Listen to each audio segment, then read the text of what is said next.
नमस्कार, मेरा नाम भाऊ तोरसेकर। आप देख रहे हैं प्रतिपक्ष। दोस्तों, पिछले 5-6 महीने से यानी कि पटना में जब नीतीश कुमार ने सबसे पहले बिगर बीजेपी पार्टियां यानी अपोजिशन पार्टियां, रीजनल पार्टियां, कांग्रेस या सीपीएम जैसी ऑल इंडिया पार्टियां जो बीजेपी के खिलाफ है उनका गठबंधन करने की तैयारियां शुरू कर दी थी। और आपको याद होगा, शायद जून या जुलाई महीने में पटना में पहली ऐसे 20-22 पार्टियों की बैठक हो गई थी। उसके बाद मनाली या हिमाचल प्रदेश में होने वाली थी, लेकिन वहाँ बर्फबारी चल रही थी, तो मीटिंग बंगलोर में हो गई जहाँ कांग्रेस की सत्ता थी। फिर बंगलोर में उद्धव ठाकरे ने जिम्मा उठाया कि डरो मत, अगली बैठक मुंबई में करेंगे। और 31 अगस्त और 1 सितंबर ऐसे 2 दिन के लिए ये सम्मेलन मुंबई में हुआ था। और मुंबई में सम्मेलन होने के बाद 3 महीने कुछ भी हुआ नहीं। भोपाल में अगला सम्मेलन होने वाला था, लेकिन वहाँ के कांग्रेस के मुख्य नेता थे कमलनाथ, उन्होंने तो बोल दिया कि वह बिल्कुल नहीं हो सकता, क्योंकि मध्य प्रदेश में विधानसभा के चुनाव नज़दीक आए और हम उस गड़बड़ में है। तो उन्होंने सिरे से ही इंडिया ... अलायंस का मामला ही ख़त्म कर दिया, जो 3 महीने मानो इंडिया अलायंस क्वारंटाइन में चला गया था। यानी उन इंडिया का क्या चल रहा है ये लोगों को पता नहीं है, यानी पता नहीं था। हमें 3-4 साल की याद होगी, जब कोरोना फैल गया तो किसी इंसान को अगर बाधा हो गई तो उसको क्वारंटाइन में डाल देते थे। ना बाहर की दुनिया से वो मिल सकता था, ना बाहर के दुनिया में से कोई उसको मिलने जा सकता था। उसको क्वारंटाइन बोलते, अलग थलग रख देते। तो कमलनाथ जो मध्य प्रदेश के कांग्रेस नेता है और चीफ मिनिस्टरशिप के उम्मीदवार थे, उन्होंने इन सब जो कोई 26 पार्टियां वगैरह इकट्ठा हुई थी और जिसको ... इंडिया नाम दिया गया था, उनको सिरे से मुंबई के बाद क्वारंटाइन कर दिया। ऐसे ऐसे कुछ दिन बात हुई, फिर लोग भूल ही गए कि इंडिया नाम की कोई अलायंस बनी है जिसमें 26 पार्टियां हैं। और उल्टे इन सम्मेलन में या इंडिया अलायंस में जो कुछ पार्टियां सम्मिलित हुई थी उनमें ही कैसे झगड़े हो रहे इसकी खबरें मिलने लगी थी, क्योंकि कमलनाथ ने सिर्फ इंडिया अलायंस का भोपाल का सम्मेलन कैंसिल नहीं किया, बल्कि वहाँ इंडिया अलायंस में एक दोस्त पार्टी है जो बाजू में उत्तर प्रदेश में सबसे बड़ी पार्टी मानी जाती है अपोजिशन में, समाजवादी पार्टी अखिलेश यादव की, उनके साथ हाथ मिलाने से भी इनकार कर दिया। 230 में से सिर्फ 6-8 सीटें मांग रहे थे समाजवादी पार्टी, उसको ही नकार देकर कमलनाथ ने एटलीस्ट मध्य प्रदेश में इंडिया अलायंस का अस्तित्व ही खत्म कर दिया। तो कहने का मतलब ये है कि ये जो सब चल रहा था, मीडिया भी, पत्रकार, एनालिस्ट, विश्लेषक, सब लोग इंडिया अलायंस और बीजेपी के खिलाफ जो राजनीति चल रही है उसमें एक फैक्टर, एक पार्टी को पूरे भूल चुके थे। उस पार्टी का नाम बहुजन समाज पार्टी है, जिसकी नेता मायावती है। पिछले विधानसभा चुनाव में उत्तर प्रदेश में मायावती की पार्टी बसपा का सफाया हो गया। जो पार्टी 15 साल पहले अपने बलबूते पर अकेले के दम पर उत्तर प्रदेश में बहुमत लेकर आई थी, 207 या 215 सीटें, उसका विधानसभा में सिर्फ 1 एमएलए बच गया। हाँ, 2 साल पहले जब 2019 में लोकसभा का चुनाव हुआ था तो समाजवादी पार्टी के साथ गठबंधन करके मायावती ने 10 एमपी चुनकर लाए थे, लेकिन 2022 में खुद की ताकत पर लड़ते हुए मायावती का पूरा सफाया हो गया और लोग मानने लगे कि भाई बसपा और मायावती इंडियन पॉलिटिक्स से ख़त्म हो गई। वैसे देखिए तो मायावती की पार्टी जितनी ताकतवर यूपी में है उतनी और जगह नहीं है। हाँ, उनका कोई कोई ऐसे इलाके हैं कि जहाँ उनका वोटर बेस है। पिछले 2018 के चुनाव में राजस्थान में बीएसपी के 6 एमएलए चुनकर आए थे, जिन्होंने कांग्रेस को सपोर्ट दे दिया और आगे चलकर वो पूरी की पूरी पार्टी कांग्रेस में चली गई। वही बात मध्य प्रदेश में हुई थी, 1 या 2 एमएलए थे जिन्होंने कांग्रेस को सपोर्ट किया था कमलनाथ की गवर्नमेंट बनाने में। तो इसके बाद भी मायावती ने 2019 में समाजवादी पार्टी के साथ हाथ मिलाकर 10 एमपी चुनकर लाए थे, जिनको 2014 में एक भी एमपी लोकसभा में चुनकर लाना इम्पॉसिबल हुआ था। उस मायावती के 10 एमपी बन गए और लोकसभा चुनाव के बाद 2 या 3 महीने में मायावती ने एसपी के साथ, अखिलेश के साथ जो हाथ मिलाया था वो हटा लिया और गठबंधन तोड़ दिया। उसके बाद विधानसभा में तो बुरी हालत हो गई। और मान लो इस लोकसभा में यानी 2024 को जो लोकसभा चुनाव होने वाला है, उसमें कोई मायावती की गिनती भी करने को तैयार नहीं है, ऐसी हालत हो गई थी। दूसरी बात यह है कि मायावती की पार्टी इतनी अजीब है हमारे देश में, ऐसी दूसरी कोई पार्टी नहीं है। मायावती की बीएसपी पार्टी बिल्कुल एक अजूबा है। इनकी पार्टी में 2 नंबर का नेता कौन है किसी को पता नहीं, किसी को पता नहीं है। हाँ, कई बार उनके 20-20 एमपी चुन कर आए, कई मेजॉरिटी भी यूपी में आई है, लेकिन इनके पार्टी के कोई प्रवक्ता नहीं होते, इनकी पार्टी के कोई 2 नंबर के नेता ही नहीं होते। अभी अभी उन्होंने अपना भतीजा जो है आकाश आनंद, उसको अगला सुप्रीमो यानी अपना वारिस करके डिक्लेयर कर दिया है, लेकिन आज तक आकाश आनंद भी बीएसपी में 2 नंबर का नेता है ऐसा कोई बोल नहीं सकता था। मायावती भी हमेशा जब प्रेस कॉन्फ्रेंस करती है तो एक लिखित उनका जो वक्तव्य होता है वो लिखा हुआ होता है, वो पढ़कर बताती है और शायद ही किसी ने सवाल पूछा तो उसका जवाब देती है, वरना वो बोलती तक नहीं ज़्यादा, डायरेक्टली भाषण करती है या अपनी पॉलिसी डिक्लेयर कर देती है। इसलिए मायावती की पार्टी में क्या चल रहा है इसका किसी को पता नहीं होता। फिर भी उनकी पार्टी के अपने 12-14% वोट यूपी में है।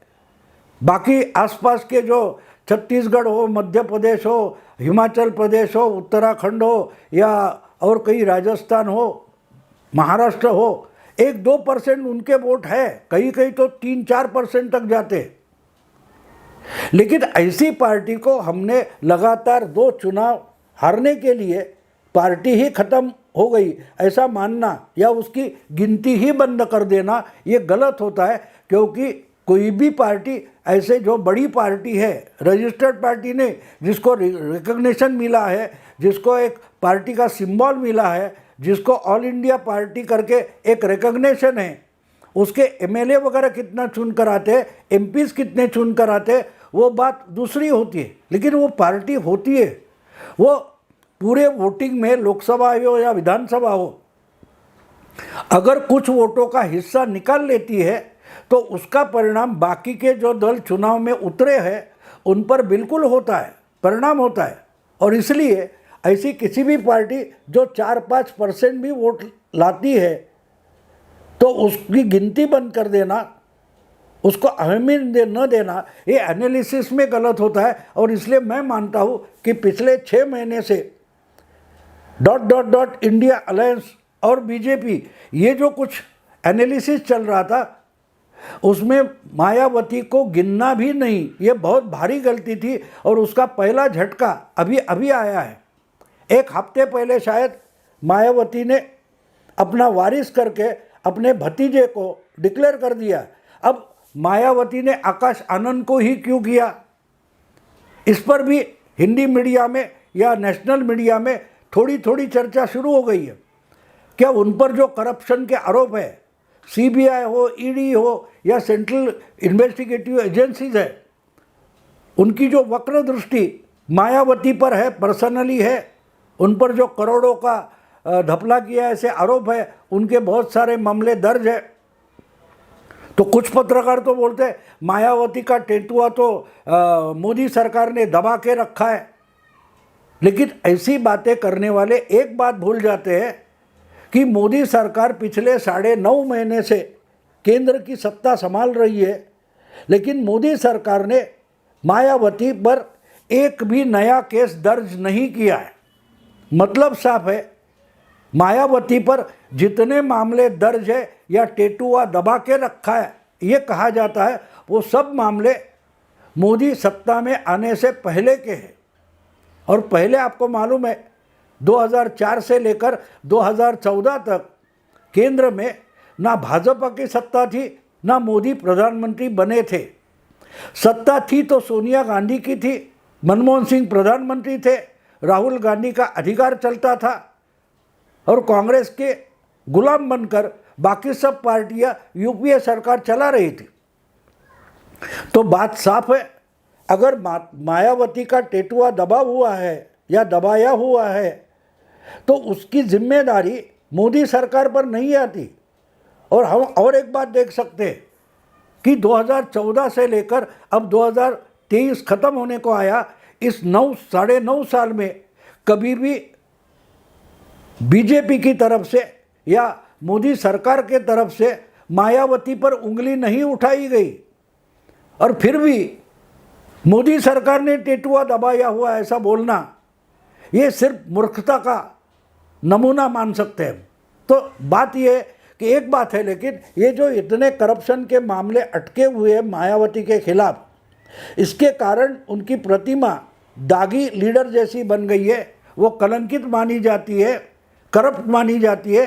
तो जो अपना बोझ है, करप्शन के आरोपों का जो बोझा जो मायावती पर है और अल्टीमेटली बीएसपी पर है, उससे पार्टी को हटाकर थोड़ा सुरक्षित बनाने के लिए अपनी जगह उन्होंने अपने भतीजे आकाश आनंद को सुप्रीमो बनाकर पेश किया है। अर्थात आकाश आनंद इतने अनुभवी नहीं है, इतने बड़े नेता नहीं है, उनके शब्द पर कोई वोटिंग होगा ऐसी तो बात आज भी नहीं है।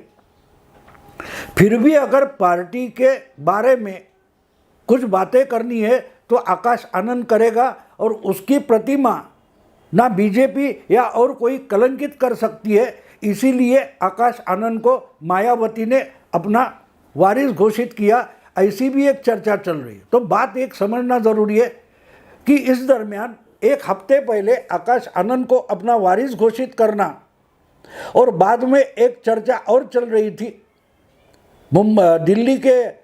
इंडिया अलायंस के सम्मेलन के बाद कि बहुत जल्दी मायावती भी इंडिया अलायंस में आ जाएगी। और उस पर दूसरी एक खबर आ गई कि आरएलडी जो चौधरी चरण सिंह के पोते की पार्टी है, उनको भी मायावती इंडिया अलायंस में नहीं चाहिए। और अखिलेश ने तो खुलेआम मायावती को इंडिया अलायंस में आने से रोक के रखा है, ये भी खबर आई है। तो इन सब लोगों को, लेकिन कांग्रेस अपनी तरीके से मायावती के साथ यूपी में हाथ मिलाना चाहती है, ऐसी भी खबरें थी। तो इन सब खबरों को जवाब देने के लिए मायावती ने कल परसों एक पत्रकार सम्मेलन किया, प्रेस कॉन्फ्रेंस की और अपना निवेदन पढ़ के बताया। तो उन्होंने एक तरीके से धमकी दी है, और ये धमकी सिर्फ इंडिया अलायंस को या अखिलेश को है ऐसा मैं बिल्कुल नहीं मानता। हम उनके शब्द अगर समझने की कोशिश करें तो उन्होंने बीजेपी को भी धमकी दी है। जो मायावती के साथ नहीं है, ऐसी सब पॉलिटिकल पार्टियों को, राजनीतिक दलों को मायावती ने एक तरीके से धमकी दी है कि 2024 के नतीजे आने के बाद क्या पता किसको हमारी ज़रूरत पड़े। परिस्थितियाँ बदलती रहती है और पता नहीं होता कि आगे चलकर किसकी मदद ज़रूरी हो जाए। तो जो कोई बोल रहा है, रिएक्ट हो रहा है, वो ये ध्यान में रखे कि बसपा अभी ख़त्म नहीं हुई है, शेरनी अभी जिंदा है। एक किसी हिंदी पत्रकार की ये कमेंट मैंने सुनी उन्होंने कहा कि मायावती सिर्फ इतना दिखाना चाहती है, वो फिल्म है ना टाइगर अभी जिंदा है, हाँ व्याकुल है, जख्मी है, फिर भी शेरनी मरी नहीं है, जिंदा है। ये बताने के लिए ही मायावती ने ये प्रेस कॉन्फ्रेंस करके ऐसा वक्तव्य दिया है कि न जाने क्या परिस्थितियां बनेगी 2024 के नतीजों के बाद, कि किसको किसकी ज़रूरत हो जाए। यानी शायद बीजेपी अगर मेजॉरिटी से थोड़ी कम हो गई तो आपको भी मैं मदद कर सकती हो, ये ध्यान रखो। इंडिया अलायंस और कांग्रेस को भी वही इशारा है। आपको याद होगा 2013 में या 14 में एफडीआई का जो मामला था, उस पर कुछ कानून बन रहा था, तो लोकसभा में मायावती ने कांग्रेस को विरोध किया था, लेकिन वोटिंग के टाइम सपोर्ट किया था। उसको टेटुआ दबाना बोलते हैं। समाजवादी पार्टी ने बायकॉट किया था।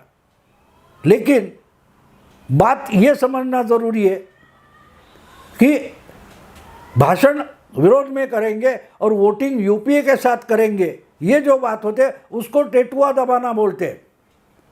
यूपीए ने और सोनिया गांधी की राज में ये होता था, जो मोदी के राज में 9.5 साल में हमने देखा नहीं। इसका एक कारण है कि 14 से 19 तक मायावती का कोई एमपी लोकसभा में था ही नहीं। और 2019 के बाद जो कुछ है, बीजेपी के पास इतना बड़ा बहुमत है कि बीएसपी की वगैरह उनको ज़रूरत ही नहीं है।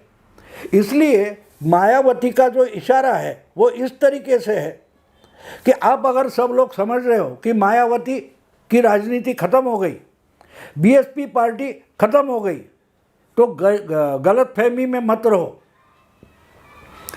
किस समय किसकी ज़रूरत होगी इसका पता नहीं है, और मैं भी ये चुनाव का खेल खेल रही हूँ।